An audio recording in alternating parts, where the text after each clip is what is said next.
Starting Pinterest for the first time and not sure where to begin? Here's a beginner checklist to get your account set up, your pins created, and your content actually seen. And yes, I'll show you the exact tools we use to make all of this way faster.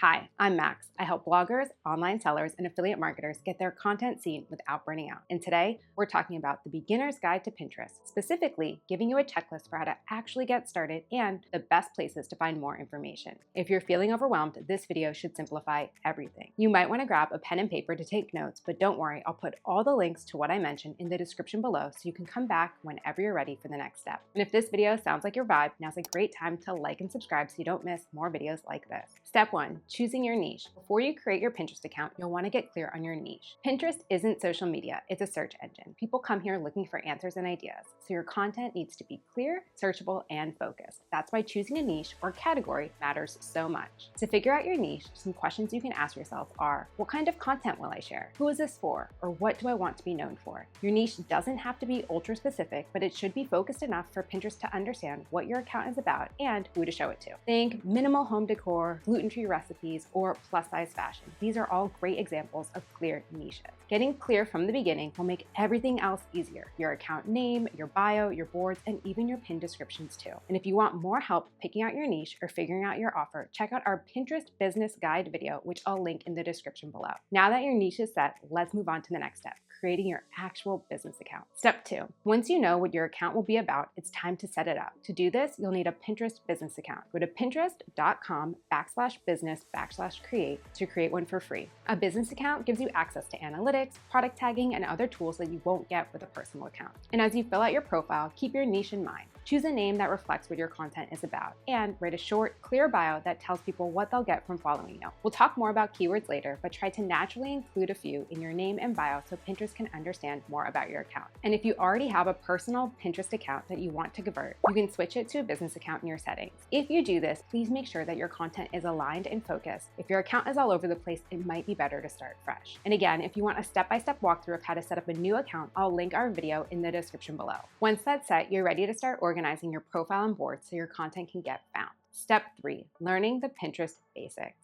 Before you jump into creating content, take a minute to learn how Pinterest actually works. Pinterest isn't about likes and followers, it's a search engine. That means things like pin titles, descriptions, keywords, and even your board setup all help Pinterest understand your content and recommend it to the right people. At the very least, you'll want to know what these terms mean: pins, boards, outbound links, and keywords. So here's a quick overview. Pinterest is the platform you're currently using. Boards are like folders or categories to organize your pins. Pins are the graphics or videos that share your content or products and drive clicks to your site or shop. Outbound clicks are when someone clicks out of Pinterest to visit your link, and keywords are the search-friendly phrases you use in your pin titles, descriptions, and even on the image itself to help Pinterest know what your content is about. We'll cover keyword research more in the next step, but just know choosing well-searched keywords makes a big difference. And if any of this sounds confusing, don't worry. I'm going to link our Pinterest for Beginners video below, which breaks down everything super slowly with examples so you can follow along. But once you've got a handle on the basics, having a tool to speed things up makes everything way easier. And this is where Pin Generator comes in. Instead of designing pins from scratch and writing titles one by one, you can use it to bulk create content that's actually optimized for Pinterest. We'll show you how it works in step 5, but just know that learning the system is important and automating it is even better. Step 4, using the right keywords. Now that you understand how Pinterest works, it's time to talk about one of the most important parts of getting seen: keywords. Pinterest is a search engine, so keywords tell the platform what your content is about and help your pins show up in search results. The easiest way to find good keywords is use the Pinterest search bar. Just type in a word related to your topic and see what suggestions pop up. These are real phrases that people are searching for, and they're gold for your pin titles, descriptions, and even your board names. For example, if you type in meal prep, you might see suggestions like meal prep for beginners or meal prep for weight loss. These are all keywords you can use in your content to help Pinterest match it to the right audience. You don't need to overdo it, just use 1 or 2 strong, relevant keywords per pin. And if you want more help with keywords, we've got a full video on Pinterest keywords and SEO. It will walk you through everything, and I'll drop those links in the description below. Once you've got a few strong keywords, you're finally ready to start creating and scheduling your content. Step 5,